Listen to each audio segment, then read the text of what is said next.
ఆచార్యులకు, నా సహోదరి సహోదరులందరికీ ఈ రాజయ్య మిత్రుడి నమస్సుమాంజలు. మీ అందరికీ బిఎస్ఎన్ఎల్ రజతోత్సవ శుభాకాంక్షలు తెలియజేస్తూ, మొదటిగా దానవీర సూరకర్ణలోని మన విశ్వవిఖ్యాత నట సార్వభౌమ ఎన్టీ రామారావు గారి మొదటి డైలాగ్, ఆ తర్వాత రెండవది పాంచాలి పంచభద్రుక. ఈ రెండు డైలాగులు మీ అందరికీ వినిపించి మిమ్మల్ని అంతా ఆనందపజేయడానికి ప్రయత్నిస్తాను. Thank you.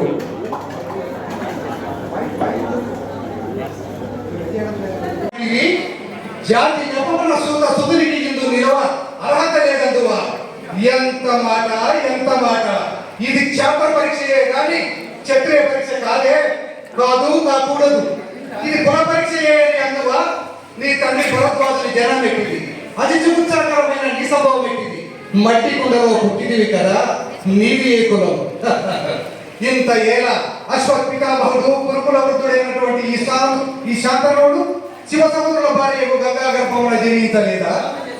మూల పురుషుడైన వశిష్ఠుడు దేవవేశకు ఊర్వశి పుత్రుడు కాడా. ఆయన పంచమజాతి కన్య అయిన అరుంధతి ఎందు శక్తిది, ఆ శక్తి చండాలంగుని ఎందు పరాశరుడి, ఆ పరాశరుడు పల్లెపడుచు అయిన పంచగండి ఎందు మాతాత వ్యాసుడి, ఆ వ్యాసులకు విధవరాలైన మా పితామహి అంబికతో మా తండ్రిని, పినపితామహి అంబాలికతో మా పినతండ్రి పాండురాజును, మా ఇంటి దాచిచే మీచే ధర్మ నిర్మాణ జనమని కీర్తించబడుతున్న ఈ విదురదేవుని కనలేదా? సందర్భానుసారమును బట్టి క్షేత్ర బీజ ప్రాధాన్యంతో సంకరమైన మా గురు వంశము ఏనాడో కులహీనమైనది కాగా నేడు కులము అని వ్యర్థ వ్యాజ్యములందులకు. నాయన సుయోధన, తాత, ఏరుల పారుల బ్రహ్మర్షుల జననము మనము విచారించదగినవి కాదు. నీవన్నట్టు ఇది ముమ్మాటికి క్షేత్ర పరీక్షయే. క్షేత్రమున్న వారెల్లరూ క్షత్రియులే, కానీ వారిలో రాజ్యమున్న వారే రాజులు. అట్టి రాజులే ఈ గురురాజ పరిషత్తులో పాల్గొనటకు అర్హులు. ఓహో, రాజరికమా అర్హతను నిర్ణయించినది?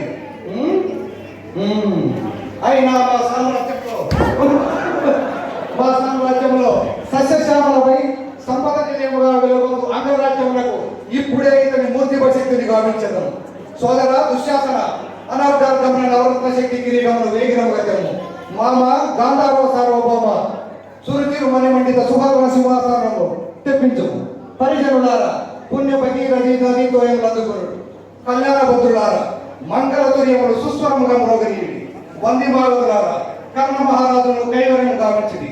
పుణ్యంకరులారా, ఈ రాజయసునకు పాలభాగమ కస్తూరి తిలకం తీర్చిదిద్ది బహుజన్మ సుకృత పరిపాక సౌలభ్య సహజ కవచ సహిత వైడూర్య సూర్యప్రభాజిత వాంఛనితరేగ వీరగంధము విద్యరాపుడి. నేడు నేను ఈ సకల జన సమక్షమున పండిత పరిషత్ మధ్యమున సర్వదా